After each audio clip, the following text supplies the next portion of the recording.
You can find links to all our guests' books on the products page at creativityfound.co.uk. Just visit creativityfound.co.uk/products and books.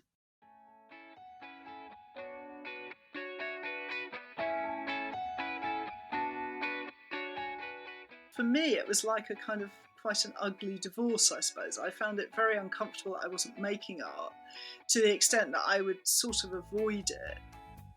Giving up printmaking had been such a wrench, and I'd felt so rubbish about it afterwards, that when I went back to it, I thought this has to be serious. This isn't just like I'm going to dabble with it a bit and then forget about it again.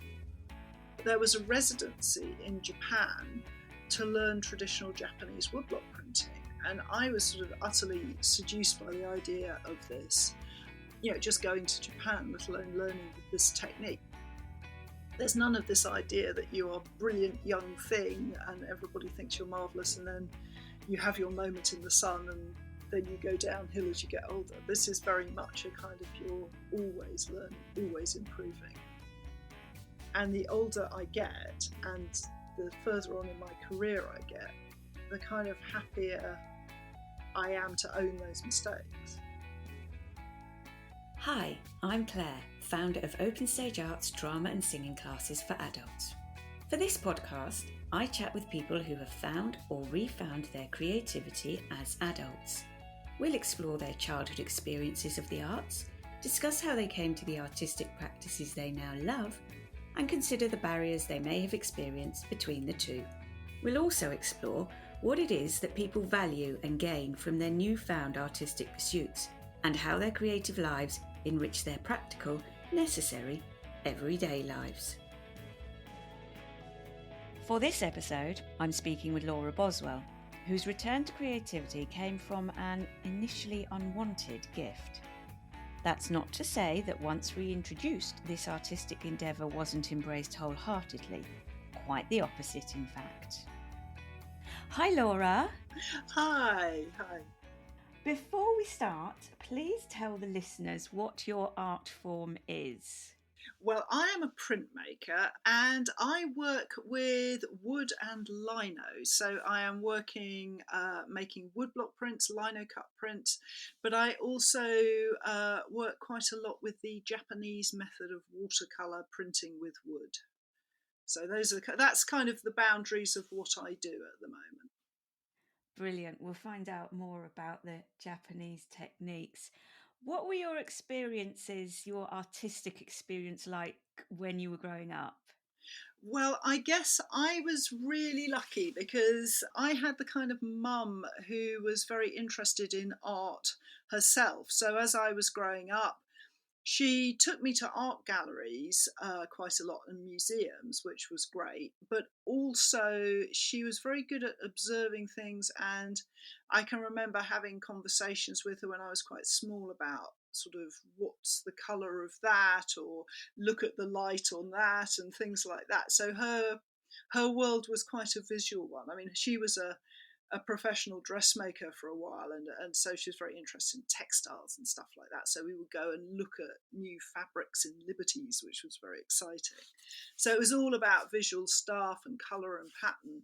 I kind of had a very conventional school upbringing, but I loved the art room. And for some reason, they employed a very young teacher who clearly, she sort of didn't fit in with everybody else. She was very adventurous and unconventional, and as soon as she found out I was interested in art, she handed over the keys to the art room, which was, I suspect, she should not have done. Every moment that I could get into there, I was in there, and I used to hide from sports lessons and go in lunchtimes. And I was at boarding school, so I used to go in at the weekends on my own.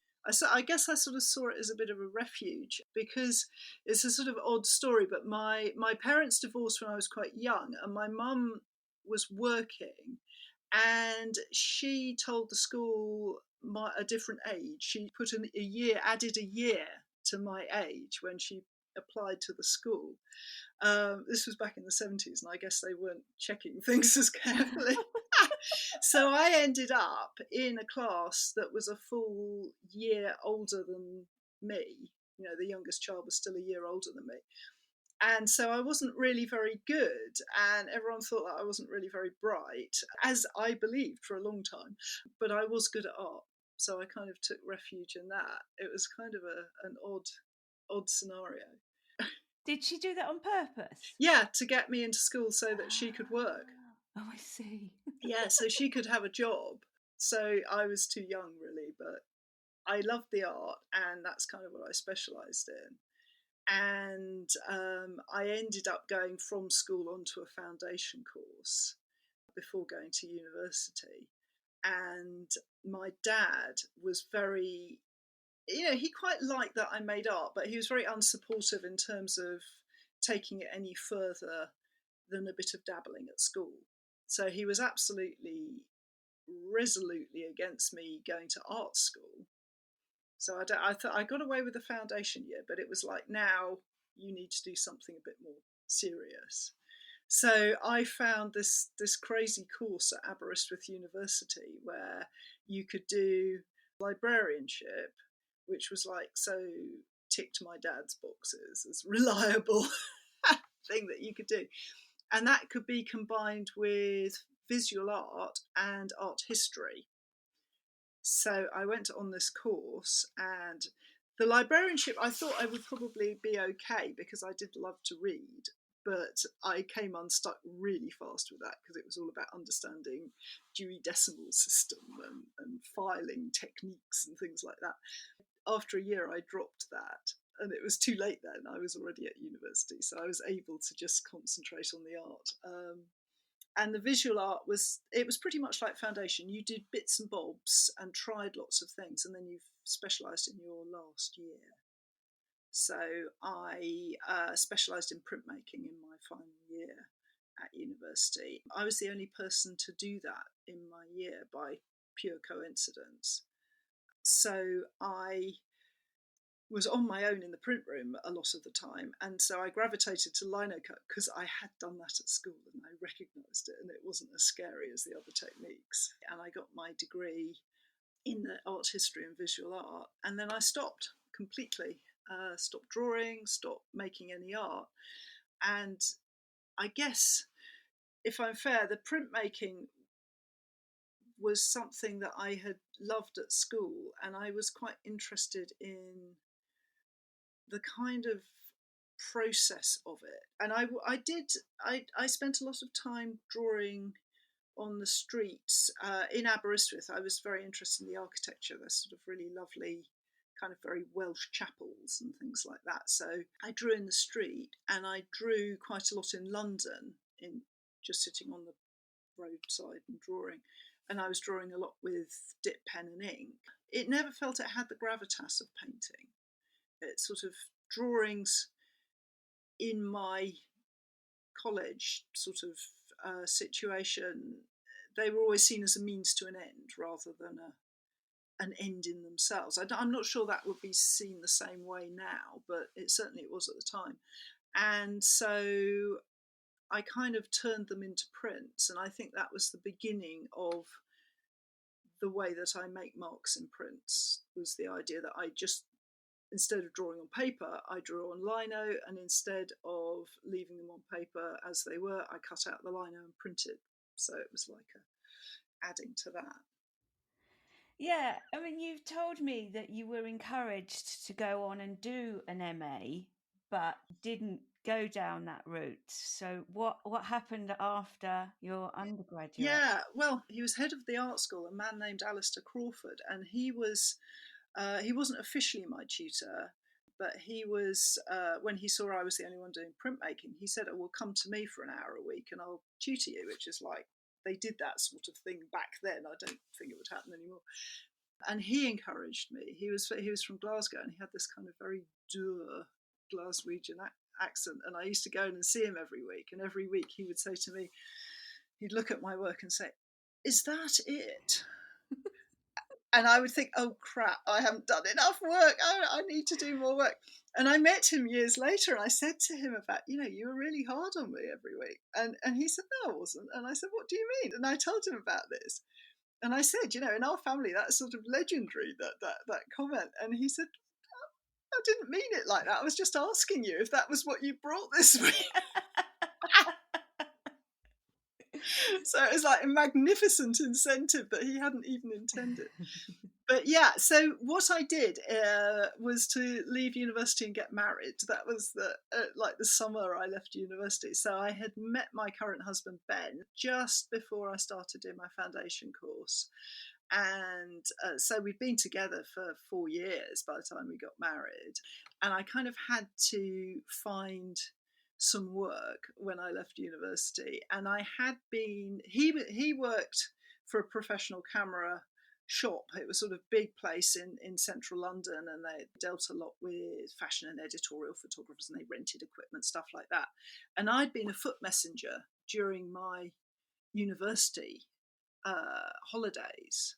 And so I started working there, and once I'd left university I went back and I was working on the trade counter selling photographic film, stuff like that. Well, Ben was sort of in the hierarchy. My husband was much higher up. He was a camera salesman. But I then changed jobs and I went into managing photographers' work for photo libraries. So back in the day, photographers used to be able to make money by licensing the reproduction of their work in publications. So for a while, I worked in a news library in central London, which was quite exciting. And I then worked with Ben's parents. So Ben's father was a photographer. He had built up a collection of photographs that he wanted to manage. And we took on some, basically friends of my father-in-law, who were also professional photographers. But the two women friends that he took on their work, they were into child development. So really alien for my father-in-law, but great for me, because at that stage I was expecting, and very swiftly after had our son Jim. So working with child development photographers was like right up my street.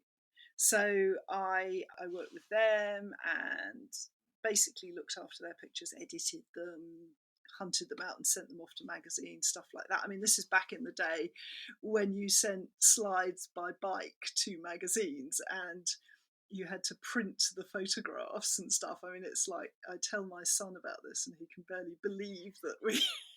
Yeah. You know, we thought it was really cool when faxes were invented. I find it interesting that you were working in a picture library, which is completely different from a book library, and yet you had started your degree in libraryism. I know, and actually everything I learnt during the degree was utterly irrelevant. So I suppose the only thing you could say is that I did devise a sort of filing system, but it was very much based on the news library I'd worked at. It wasn't based on the systems that I'd learned at college. So that was a year of my life I will never get back. So while you're in this place now with your son and your family and working, is this happily encompassing and keeping you feeling content, or were you missing some of the artsy activities and involvement that you'd had previously? Oh, well, that is a good question, because it wasn't that I kind of missed it. It was that I kind of felt bad about it. And these days, when I'm teaching, I talk to a lot of people about this, because I teach a lot of people who've come to art later in life. And most people sort of say that they kind of just haven't had time and they've missed it and want to get back with it. It was, for me, it was like a kind of quite an ugly divorce, I suppose. I found it very uncomfortable that I wasn't making art, to the extent that I would sort of avoid it. I'd never go into an art shop, or I wouldn't go to galleries and things like that, because I felt like there was some kind of, it wasn't a good thing. But I was doing sort of mildly creative things. I was sewing a lot. I got into making quilts by hand sewing, and they were more like the American way of making quilts, where you're actually creating pictures and images. So I would design quilts with fruits and trees and all sorts of bits and pieces on them. So I guess that was sort of quite a creative outlet, but I I certainly never picked up a pencil and drew a picture or anything like that.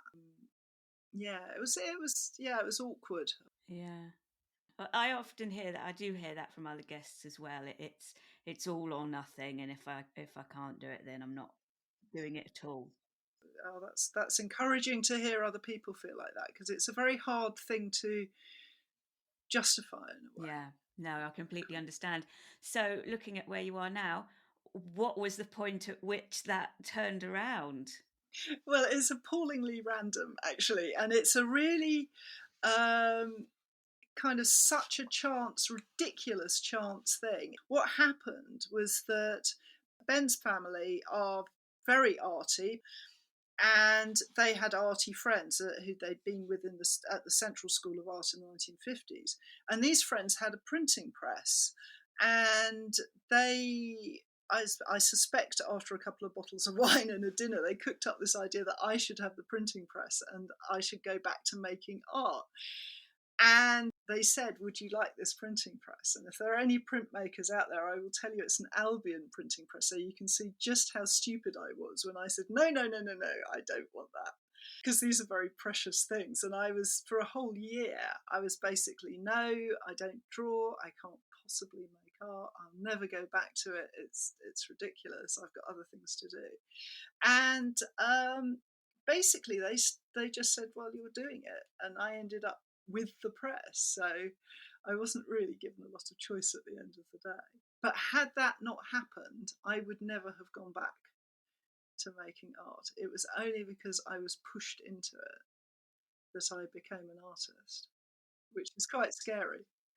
Yeah, well, I think another opportunity would probably have come up. But yes, so you've got this printing press, that's one thing, but then you have to start using it, or you have to start creating again. How did you feel about that? How did you do that? How did you help yourself with that process? It was quite difficult because I thought, well, what do I do? And I looked back at the work I'd done in college, and I think you start with what you know. And so I thought, oh, well, I will go out and draw architecture. But in the interim, we'd moved out to Buckinghamshire, where we live at the moment. And the houses in Buckinghamshire, I mean, don't get me wrong, Buckinghamshire is very pretty and it has some lovely architecture, but they weren't the town architecture. They weren't the nitty-gritty stuff in London that I was drawing. And I just thought, I don't want to draw pretty cottages. That's not me. I will have to think of something else. So I thought, well, I do like the landscape. I'm interested in the kind of patterns of the fields make and the trees, and I can work with that perhaps.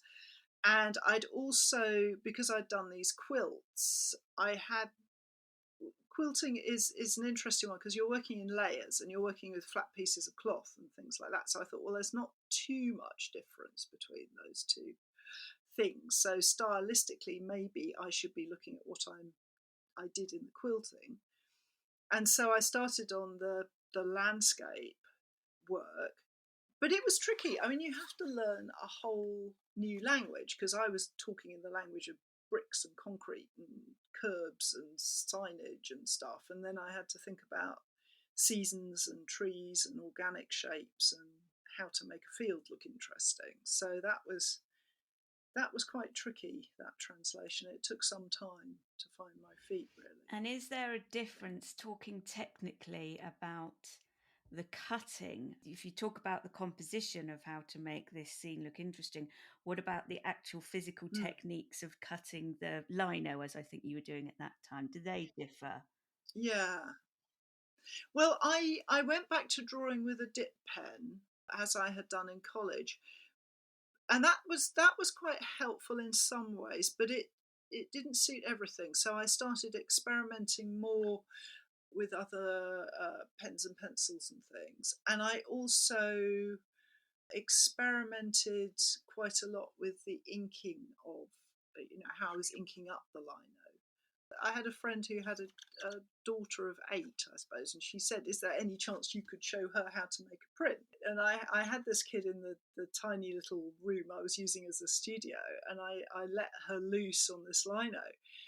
And she was inking up, and of course she just went for it, and she was mixing the inks on the roller, and she was fooling about, and she was putting some ink was thick and some ink was thin, and I learned like more from her than I had possibly at university. It was remarkable watching her work, and it's part of the reason why I love teaching people even now who have no idea about printmaking, because you never know, they're going to come up with something genius that you can then use yourself. So that was Amazing. pretty cool. You quite quickly began showing your work at open studios. Why do you think you did that?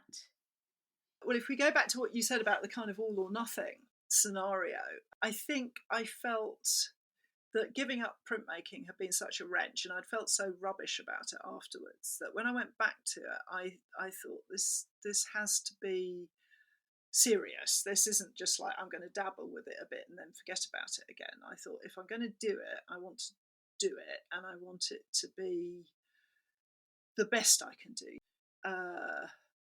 I want to create something and have the public look at it, which sounds very arrogant. It's more that I knew if I did stuff and I showed it to my family, they'd all be like, oh, that's lovely, as you know, families do. They're very supportive. I mean, my husband's pretty good. He'll call me out if he doesn't think things are good enough, but he's like the only one who does.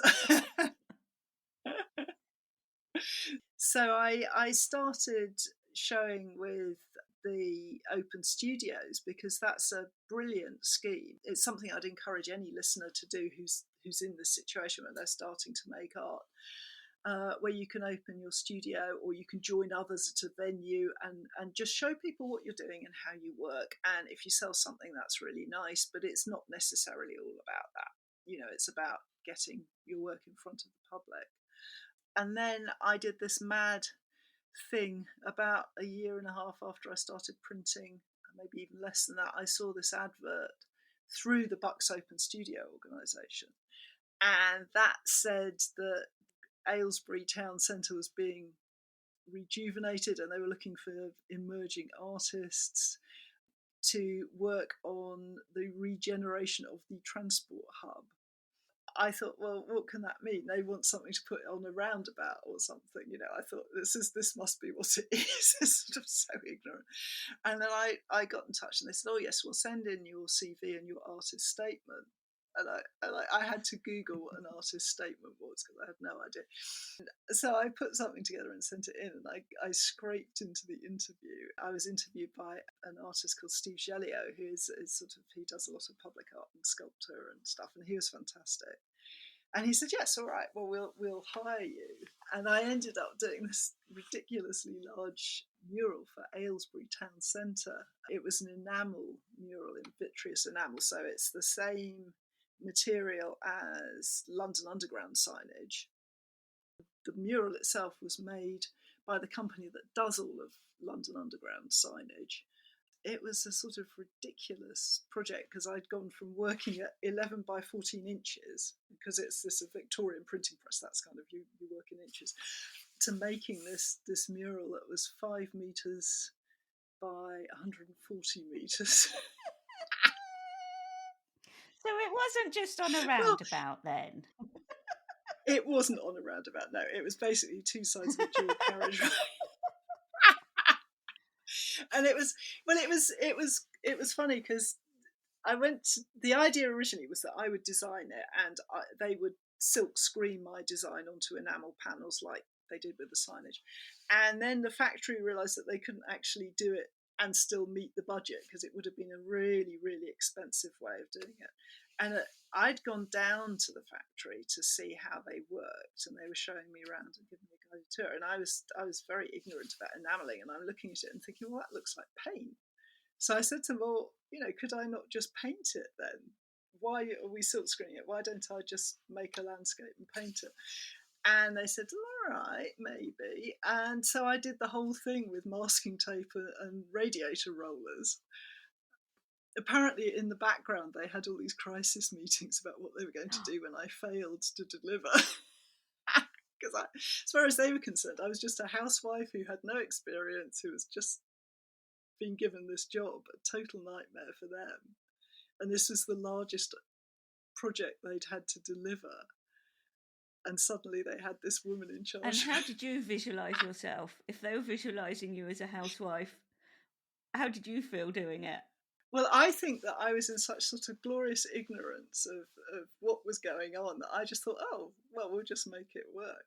But what I would say is that we were really precise about the planning of how we did it. So what we did was that Ben is brilliant at working out engineering type problems. So he made a map of every single panel because they all were different dimensions. And we got these big template sheets printed, and then we stuck them all together. I borrowed the boardroom where Ben worked, which was the biggest room I could find, and laid everything out on the floor and drew these murals onto a scale plan. And then we upped it onto a big plan, and I made all the colour notes on these. Each panel had its own sheet that had all the colour notes on it, how many times it needed firing. And I had this enormous Bible of each panel. We then photographed that, and every day I would go into the factory and say, I'm working on these 5 panels, these are the colours, this is how many layers. And I would project the photograph of the panel onto the panel that needed marking up, draw around it in a permanent marker, make sure it bumped up to the panel next to it, and painted that day's worth of panels. So it was actually a really organised workflow. So I think, when they saw me clutching this Bible, they realised that actually I did have a plan and I knew where I was going. And I can see the connections with printmaking. For example, I'm always petrified when I see printmakers putting their stuff on Instagram and talking about registration. And yeah, you have to make sure stuff lines up. And that lining up to the next panel in this particular example. So if anyone is lucky enough to go to Aylesbury, this is at the side of the bus station. It's there. Yeah, it's still, yes. So you can go by there and say, that's Laura Boswell's work there. Yeah, I wince when I go past, and I think, I could do it so much better now. But, that's like every artist thinks that. Creativityfound.co.uk is the place to go to find workshops, courses, supplies, kits and books to help you get creative. So if you're looking for your own Creativity Found experience, go have a browse to see what's on offer so far. And if you can help adults to find their new creative passion, please get in touch on social media or through the contact details on the website. Back to your printmaking. At this point, it's still lino cut, as you said, like you'd done at university. How and why did you move to woodcut? Oh, well, that was another instance of a chance thing happening. That seems to be a theme throughout my career. I hear that other people have career plans. I have career stumbles into. I was doing a little project at my local museum in Buckinghamshire. It was run by a letterpress artist called Christine Tack, and she said, almost as a sort of throwaway at the end of the project, that there was a residency in Japan to learn traditional Japanese woodblock printing. And I was sort of utterly seduced by the idea of this, just going to Japan, let alone learning this technique. So if you think of prints like the Great Wave, the Hokusai, the Hiroshige prints, things like that, it's that technique that this residency was all about. And so I applied to it, and I didn't get in the first year, but I did get in 2009, and there were 6 other students, and we were from all around the world, because the policy was that this was a residency to encourage Western artists to learn this Japanese technique, and then to go and teach and talk and demonstrate and spread the word about the technique. So in Japanese woodblock, it's quite different from lino cut or Western woodblock printing. So in the West, we use ink, and that's applied with a roller over the block, and it's usually printed using a printing press. Whereas in Japan, this Japanese woodblock is called mokohanger. It tends to be called in Japan, which simply means wood print. And it's a water-based water-based method. I use watercolours, but in Japan, most printers would mix their own pigments. And that is combined with rice paste, so a sort of like a glue made out of rice, which when it's mixed with watercolour or water-based pigment, turns that into a sticky, slippery printing medium. Instead of using a roller, you're brushing that onto the woodblock with a stiff animal hair brush, and the printing is always done by hand. The back of the paper is rubbed with a disc of wood with a coil of bamboo attached to it, and then a bamboo sheath over the whole thing wrapped up in the bamboo. So you're rubbing the back of the print. And there is a very elegant registration system of lining the prints up called Kento, and that was introduced in about 1740. And it's two little slots in the wood that act like little shelves, and they hold the paper in place. And that's a very important part of Japanese printing. The registration is cut into the wood at the same time as you are cutting the wood block. So it's very different way of working. And it was the means of mass printing in Japan right up until quite modern times. So it's a very pragmatic, business-like way of working, and it's designed to allow you to print many, many copies. Although it's a kind of exquisitely beautiful in terms of producing the art prints, it's also got its heart in that kind of practicality and function of mass printing. It was a huge privilege to go out there on this extraordinary residency. And as well as the wonderful residency and what you learnt there, travelling to Japan, I mean, A, that's a big step. B, it was really scary. I bet. It's hugely culturally different as well, and you were going on your own. What did you learn from that? It was very alarming. I arrived in the middle of the night. I had to then find a bus that was going out into the countryside. The bus stopped on the side of the road, it felt like, and I was just like on the side of the road with my bags. Fortunately, they came and rescued me, but it was a bit scary.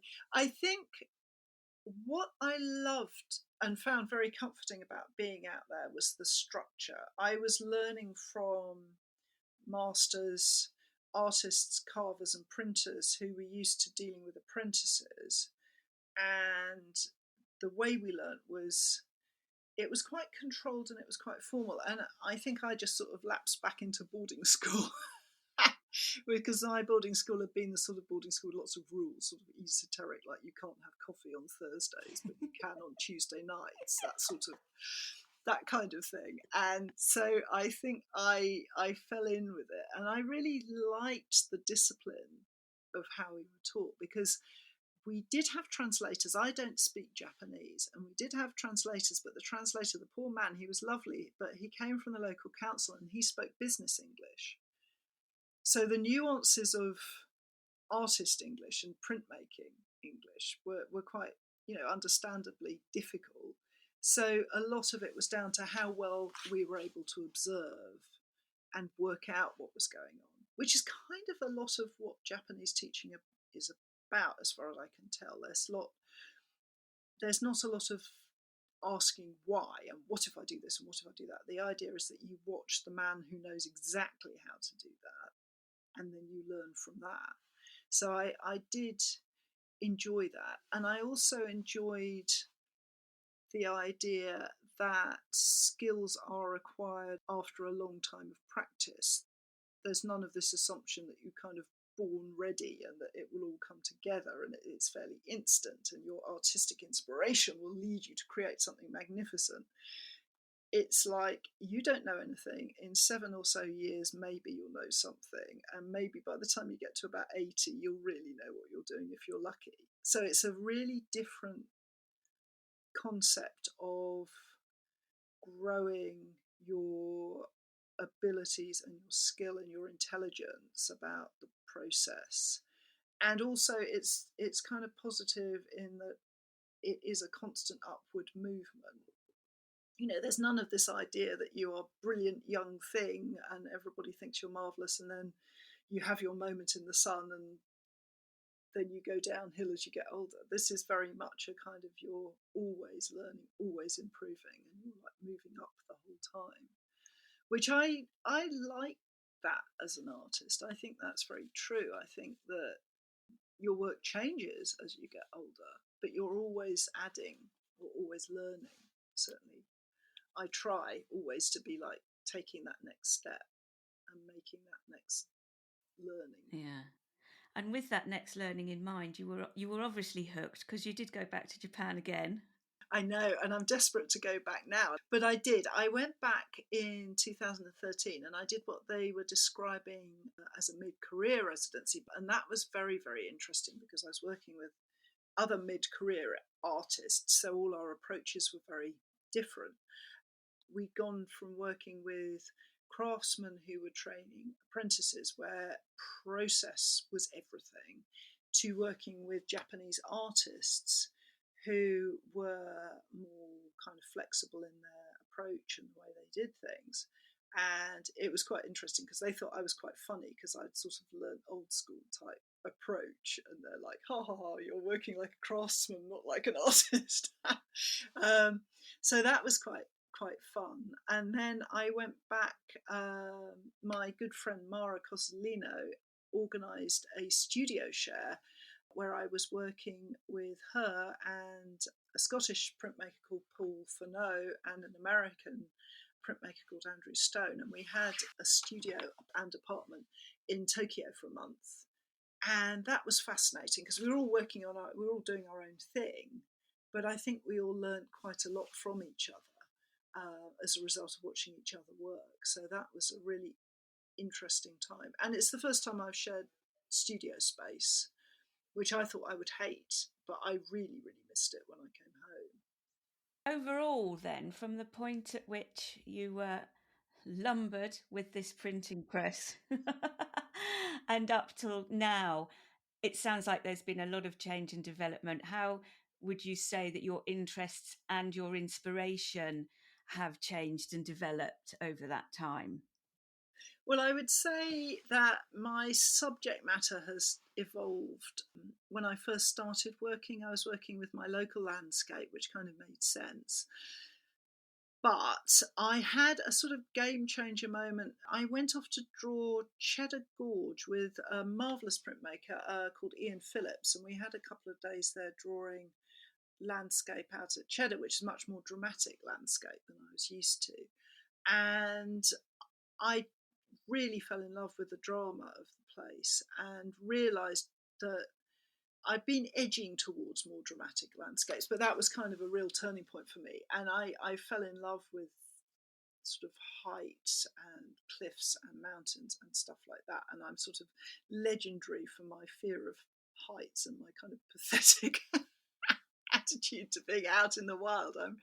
I'm very much like warm feet and sitting in my studio drinking tea. I'm not really very good at being outside. And all the other artists that do outside work like I do all seem to be kind of really into going for long walks and camping and I'm so not, but that's the landscape I like, so I have to do it to get the pictures. So yes, that's the kind of work that I am making now. So I travel up to Scotland quite a lot and Cumbria, places like that. I think also because I've been, over the years, I've taught a lot and I'm still teaching now. That changes you, because when you teach others, I think you learn a lot from your students, but also you learn a lot from having to explain to your students and having to think of how to coax the best out of them and their ideas. And I think it does broaden your skills, because if you have like 10 random people in a room, they're all going to throw up different kind of scenarios and ideas, and having to work with all of these random ideas that you would never have thought of really makes your approach to your own art broader. And I think I'm better at explaining to myself what I need to do next, because I have to explain to other people. So teaching for me is a really valuable personal development tool. You know, I I mean, it's nice to be paid and it's nice to meet people and all that kind of stuff, but I think at the end of the day, I wouldn't be as good a printmaker if I didn't teach. So that's really changed the way that I work. That's brilliant. Yeah, I think teaching's a funny one because it's sort of seen as like what artists have to do to keep going. Yeah. Whereas I would say it's a real driver to my printmaking. Mm. Yeah, no, I know what you mean. So you've spoken to me about teaching and traveling to Scotland and actually creating. You're exhibiting, and so all of that's going on. How do you balance all of those aspects? Do you have a nice, happy balance in all of your endeavours? I I would love to say that I do, but I don't. It's something that I'm sort of working on because I, like a lot of people, when lockdown happened and we all had to sort of think about how life was going to go forward, I remember thinking this is like the biggest thing that's likely to happen in my lifetime in terms of sort of imposed life change. And I thought, well, either I do something sort of proactive or I curl up and it's all a disaster. So I thought, well, what I'll do is invite people into the studio every day and just show them what I'm working. And every day I will put a film out and just say, come and join me if you're feeling a bit miserable. Why don't you come and see what we're doing? And so we started doing these daily films during the first lockdown, and it was people like really enjoyed them. We did it on YouTube, and we sort of built a community, and we did some live streaming events where everybody could just sort of rock up on a Friday night and we'd open the studio up and I'll answer questions, maybe demonstrate something. The cat would come and sit in the middle of it and it would all be kind of a party. And that was fantastic. We really loved that. I mean, you got people from all over the world. It was sort of like completely mad, random people. I got involved with Matthew Burrows' marvellous artists pledge system. Matthew Burrows came up with this amazing idea that artists would create reasonably priced artwork, and whenever they sold that artwork, they would give 20% of the proceeds. They wouldn't give it away, they would reinvest in another maker. So, you were supporting your community at the same time as supporting yourself. And so we really changed the business. We went online. That was fantastic, but it was very, very hard work, and it still is, and we still haven't worked out the balance. We're still working too hard, and I was explaining all this. I had a bad back, and I went to see a chiropractor, and she was saying, "Well, what do you do?" And I was explaining all this, and she said, "And what else do you do?" And at the end of it, I then said, "Oh yeah, and I wrote this book over lockdown as well." And I'd forgotten that I'd written a 50,000 word book as well during lockdown and done all the prints for it, and we'd photographed all the sequences and everything. So yeah, it's not a good balance, and I think that's something I have to be more disciplined about, because I would just work. I'll get up and work and then go to bed and get up and work again, which is really rough and ruffle my husband. So we're working on that. Yeah. I mean, as well as the YouTube, which has been phenomenally successful, until recently, you were also co-host of the Ask an Artist podcast with Peter Keegan, which was also phenomenally successful. How did that project come about, and what were your expectations of it when you started? So that podcast idea, I think Peter and I was teaching at that stage with Peter. He ran a school and he employed tutors to teach, and I was one of his tutors. And we would always talk about kind of the skills that went into being an artist and how there weren't any classes in how to be an artist. And we did get to the point of planning some lessons. We were going to do the basic lessons in how to price your work, all that kind of stuff. Then I was listening to a lot of podcasts. I think Peter was too. And we just thought, why don't we just do a podcast? Why don't we just talk and do a podcast? And my husband Ben was absolutely amazing, because he went from not knowing anything to being the sound editor. He put a lot of work, but he was very, very good at it. And I think we just like the idea of kind of giving something back in a way. I mean, it also, it's good for us. I mean, it raises our profile. I mean, I write a monthly magazine column for artists and illustrators about how to be an artist, the sort of workaday stuff. And I have done for years. And it was sort of an extension from that in a way. It was a really lovely thing to do. But as we were saying, we're trying to redress the balance. And that was one of the things that we decided had to go. We just couldn't do that, and the YouTubing. So YouTubing about printmaking won out at the end of the day. That's interesting. I was about to ask about how you are planning on redressing that balance in the future. But just to go back to the podcast now, obviously, you know, podcasts are great, aren't they? Oh, totally. But the wonderful thing about that one, it's like an instruction manual. You can actually go, look, I'm struggling with this right now. I'll go and have a look at the episodes, and I can listen to an episode that talks about what I'm going through now or what I need help in now. The actual advice for you if you want to work as an artist and make it work for you. It's a great resource. So as I said, going back to the future balancing then, so generally what have you decided is going to be your focus going forward?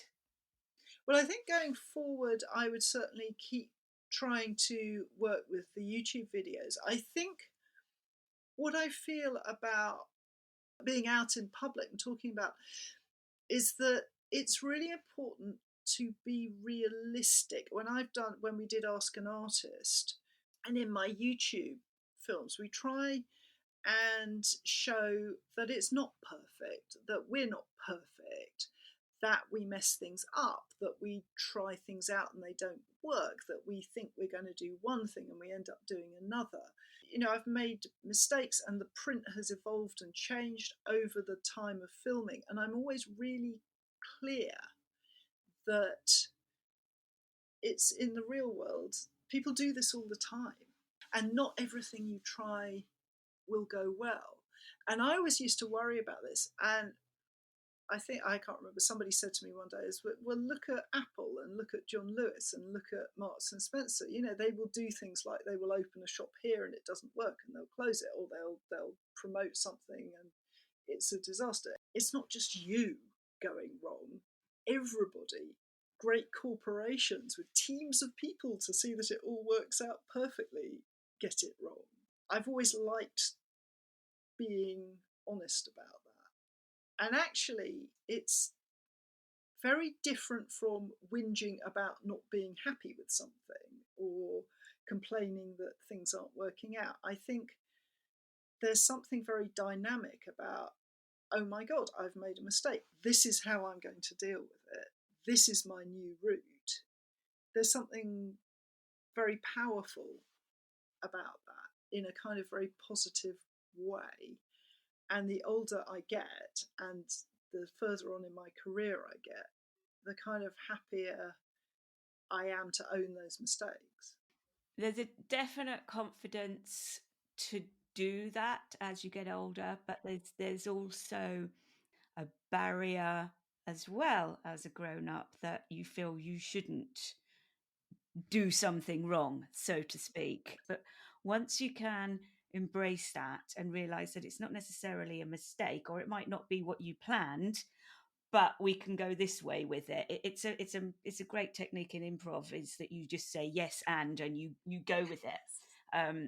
So be us adults being able to learn that adaptability, and that other people go through that is really important.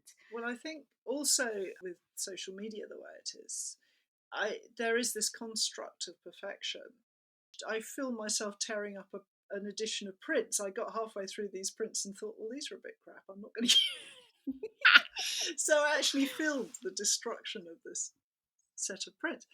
And I got this kind of heartbreaking mail from a student at university, and she was like, this is the first time I've seen an artist, a grown-up proper artist, who's admitted it's not worked out. And it was kind of, oh, thank you, you know, I'm really worried about when I start being an artist I won't be able to get things right.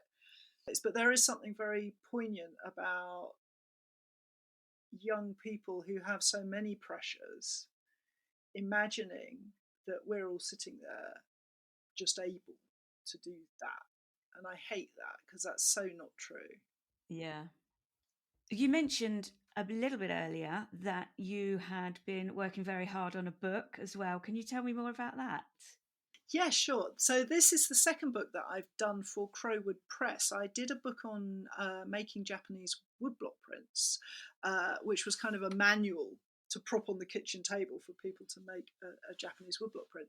This second book is it's about lino cut, and it's about the kind of lino cuts that I make. It's a big book, and it's all about everything from buying a printing press to managing without one. It's in 3 parts. So the first part of it is all the kind of stuff you need to know about ink and paper and practical stuff like that.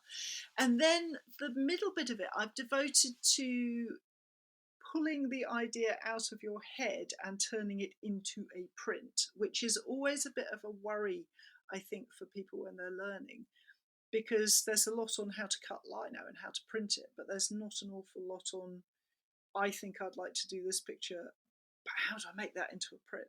So there's a whole section on that in the middle. And then the end bit is I've deconstructed lino cuts. So I've got the finished print, but I'm showing all the stages and how they're cut and how they're printed. Brilliant. Brilliant. Good for you. It sounds amazing. Yeah, I really like that idea actually of the getting it from your head. That's it can be a real sticking point. Thanks so much, Laura. How can people connect with you? So they can connect through social media. I'm on Instagram and Facebook, and you'll find me at Laura Boswell Printmaker at either of those platforms. You can find my YouTube channel. Again, I'm Laura Boswell Printmaker, and my website is the place to book a class with me and to see my prints, and that is lauraboswell.co.uk. Fabulous. Thank you so much. It's been such an insightful and enjoyable chat today. Well, it's been an absolute pleasure. Thank you very much for having me. Creativity Found is an Open Stage Arts production. If you are listening on Apple Podcasts, please subscribe, rate and review. If you would like to contribute to future episodes, visit ko-fi.com/creativityfoundpodcast. If you contact any of the artists featured, sign up to their workshops or buy their products, don't forget to mention Creativity Found Podcast. On Instagram or Facebook, follow @Creativity Found Podcast, where you'll find photos of our contributors' artwork and be kept abreast of everything we're up to.